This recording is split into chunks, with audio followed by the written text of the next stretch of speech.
Gel Yakup lan.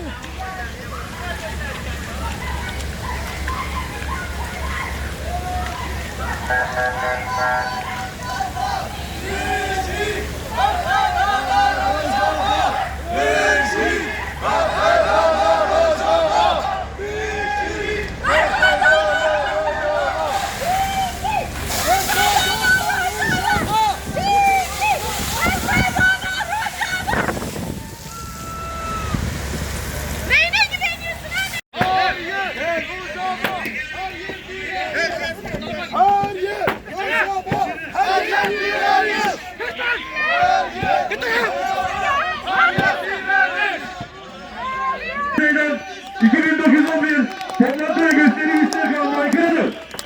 Çalmadığı sürece müdahale olacaktır. Bu size ikinci ihtarımdır.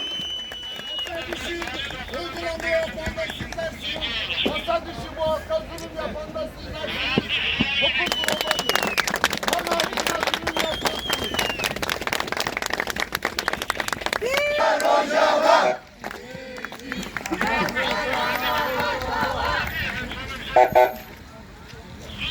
Geçecek mi? Gel. Bu geçecek.